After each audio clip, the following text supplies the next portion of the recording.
Hello everyone. Today I'm going to do an overview of these two Walthers Cafe Amphiletes.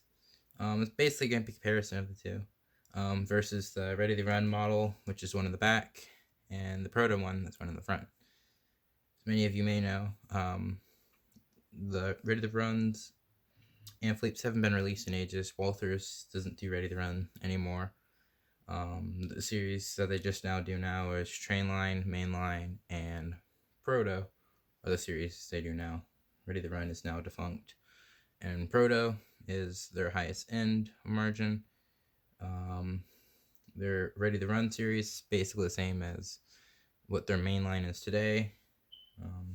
First, before we go into the two models, we'll go over packaging. They're pretty similar. They're basically the same, just it's like the older Ready to Runs. They came with 4-nut couplers as an option in the box. That came in a bag like that. So you've probably seen them. Some gold line boxes look similar to this. So there's the end. That's just standard packaging. The boxes are about the same size. Here's the Proto one. Try to get it in good frame. There's that, and there's the information end.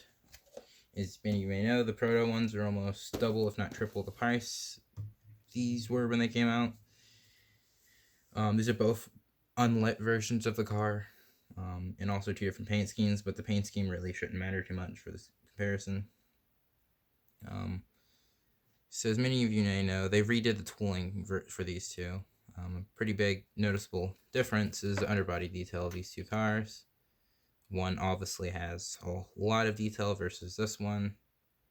And if you also look at the trucks, they're pretty different. They're pretty basic on this one, and they're really detailed on this one. A problem with these Walthers Amphiletes a lot of people have with them is that they're really stiff. They don't want to roll. For these cars, they've made it slightly better. They run a little bit better, so they don't have too much friction, but they're still pretty rough compared to other cars. And these old ones are really stiff rolling. So if you have a train of like 7 of them, your engine's gonna be doing a little bit of work. So that's one thing I know a lot of people complain about. There's little differences you can make to these cars to make them run better, but there aren't any like easy ones that you can do that doesn't require a lot of modification. I know some people loop them up, but that doesn't really help too much since the way they're built is pretty finicky. That's just how Amfleet trucks are. If you look at them, you can't really do too much to them, unfortunately.